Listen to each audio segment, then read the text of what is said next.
ওলামা সম্মেলনে চলমান এই যে পরিস্থিতি, এই যে তারা আক্রমণের শিকার হলাম এবং আমাদের লোকজন যে নিহত হলো, আহত হলো, হতাহত হলো, এবং এইভাবে প্রশাসনের নাকের ডগায় প্রকাশ্যে দিবালোকে রাষ্ট্রের বিরুদ্ধে সরাসরি যুদ্ধ ঘোষণা করেছে।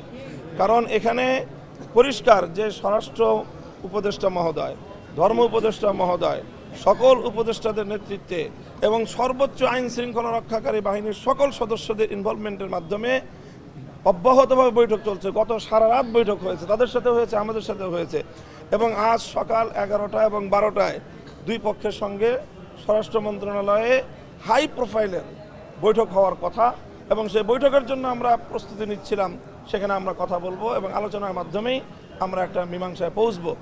তো সেই ক্ষেত্রে এরকমভাবে অতর্কিতে হামলা চালানো, এটা গোটা রাষ্ট্রযন্ত্রের প্রতি, সরকারের প্রতি, গোটা বাংলাদেশের প্রতি একটা সম্পূর্ণরূপে একটা চ্যালেঞ্জ বলে আমরা মনে করি।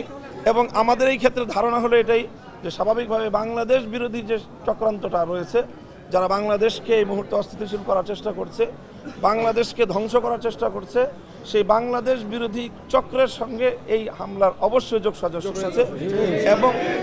এবং তারা যারা এই ক্ষেত্রে ওই সাতপন্থীদের যারা দায়িত্বশীল, তাদেরকে আমি মনে করি যে এখন কোনোভাবেই তাদেরকে শুধুমাত্র তবলিগ জামাতের মুরব্বী হিসেবে পরিচয় দেওয়ার কোনো সুযোগ নেই। তারা সম্পূর্ণরূপে মানে রাষ্ট্রের সঙ্গে, বাংলাদেশের সঙ্গে যুদ্ধ ঘোষণাকারী একটা মানে সন্ত্রাসী বাহিনী হিসেবে তাদেরকে চিহ্নিত করা ছাড়া আর কোনো উপায় নেই।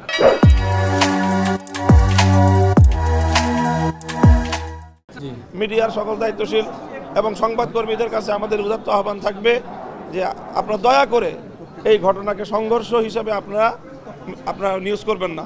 এটা একতরফা হামলা হয়েছে সেখানে, এবং সকল যারা আহত, ইনজুর্ড, যারা নিহত, তারা সব এক পক্ষীয়, আর আক্রমণকারীরা আরেক পক্ষীয়।